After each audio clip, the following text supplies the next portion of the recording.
Jesus. Look not every man on his own things, but every man also on the things of others.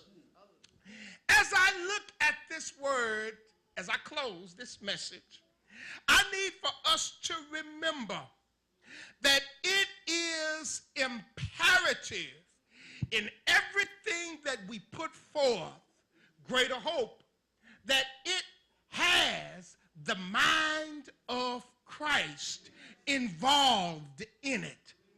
We can never go any further without Christ being the head. I believe that the book of Proverbs declares unto us that in all of our ways, do what? Acknowledge him, and he will direct our path. This morning, as I was listening to the minister on the radio, and he was preaching a sermon about, and this goes for all of us because we can always do better in the ministry or in the body of Christ. He was asking the question, how can we make this ministry grow? How can we make this ministry go? And what he did was he shadowed and he echoed what the early church did. The early church, they ministered daily.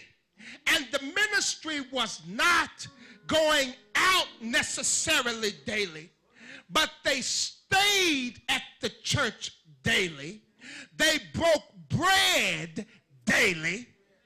They prayed daily. They had the same mind daily.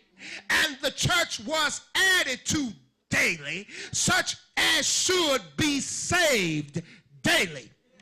Well, you may say, brother pastor or brother preacher, I do not pastor a church. This does not have nothing really to do with me. You may be visiting here. But some of you all here today, in my sanctified spirit, I feel as if you need something added to in your life. And I leave you with this statement. If you want God to do a turnaround in your life, start being with him daily. Can the church say daily? As I close this message, it is important for us to remember that Paul writes to this church, motivating them to continue in Christ. It gets so hard sometimes to walk this walk. How many of y'all know that? It gets so tough sometimes, talking and walking and living and moving and being. But what I have found out over these years, that even in the midst of the hardness and of the trial, is for some reason God gives us the strength to keep on standing. That's why I said for us to pray. How many of y'all pray daily? Get out the bed and get on your knees. How many of y'all do that daily? Because I'm reminded of what the scripture says.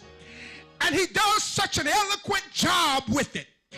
But when I look at the Israelites, how many of y'all have looked at them? I think they could be a perfect model of us being not just only African Americans, but that's a perfect model of us being on the side of God. Because it seems as if sometimes when we are in God so deeply, for some reason the enemy tries to come in. And some of us, we turn and we allow the devil to come in. How many of y'all know what I'm talking about? But when I looked at the Israelites, I see a group of people that were sometimes on and off when it came to the Lord. 1 minute they were on and the next minute they were off. But how many of y'all know that God don't need no bipolar disorder saint? No, he needs somebody to be ye steadfast and unmovable, always abounding in the work of the Lord, so then that your labor may not be in vain. But as I leave y'all today, I want you all to remember one thing. I believe that in Isaiah, as the Israelites were going through their troubles, and as they were going through their trials, oh Lord, I believe that, you know, when they got to a point and the Lord was on their side, he said in Isaiah, come on and say Isaiah up in here.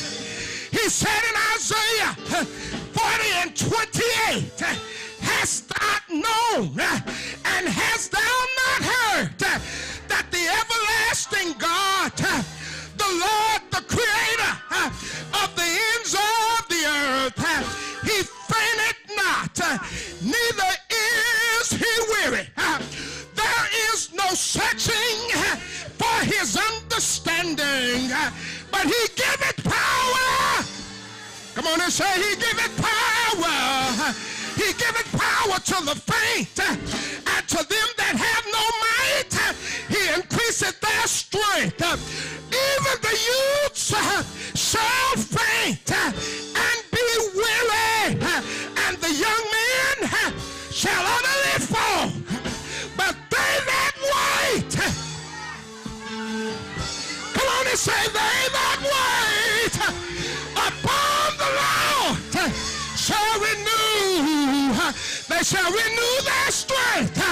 They shall mount up with wings like an eagle. They shall run and not get weary. They shall walk and not faint. As I go to my seat, come on and say, as preacher go to his seat, I want Greater Hope to remember this. Be unified. If the unity don't come, wait on the Lord. Hey, yeah. If he don't come when you want him to come, wait on the Lord. Oh, Lord. If your needs are not being fulfilled as fast as you think that they should be fulfilled, wait on the Lord. Now, as I go to my seat, let me tell you all something. What you gonna do while you wait? Look at the person and ask them next to you, what you gonna do while you wait?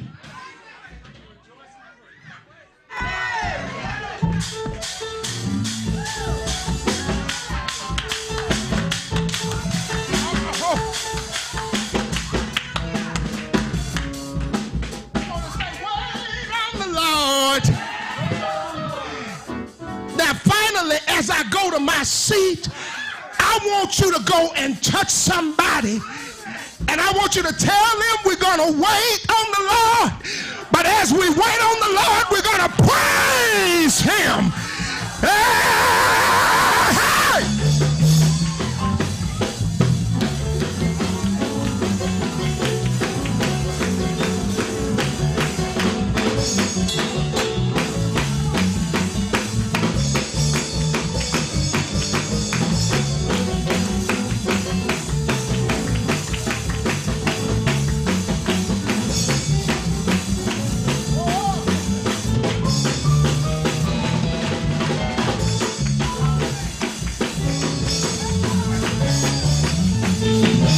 Praise the Lord, everybody.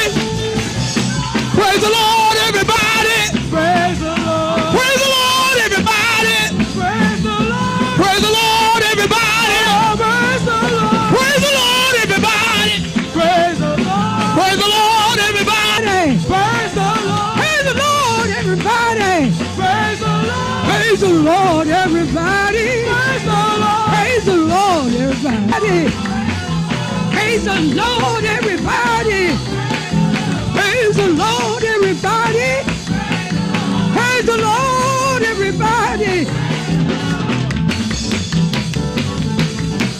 Oh, glory. Woo. Come on and bless it. Yeah, yeah. Yeah. Woo. Hey.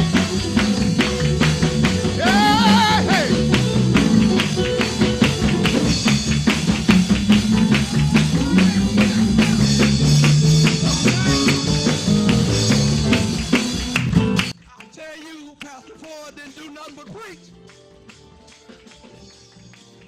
I tell you. Ah, yeah. Hallelujah.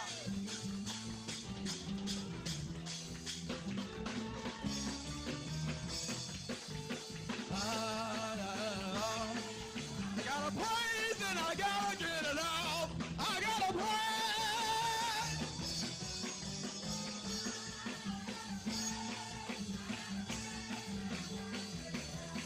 I gotta praise.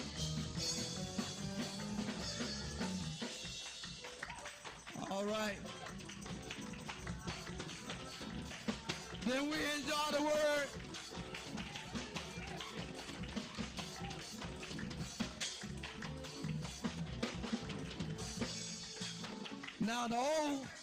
Now the old preachers we came out from up under, this is what they used to say, Mother Richmond. They said the gospel would either make you glad or it make you mad. Hallelujah!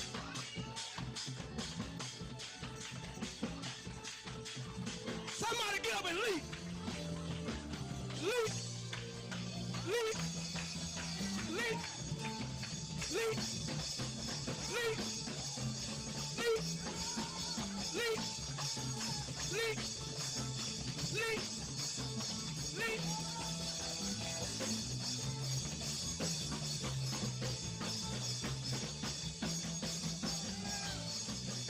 Hallelujah.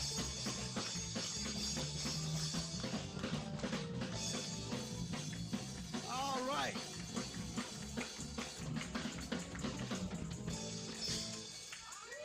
I tell you what, if we bless the Lord more than we think about our problem, we might not have arthritis.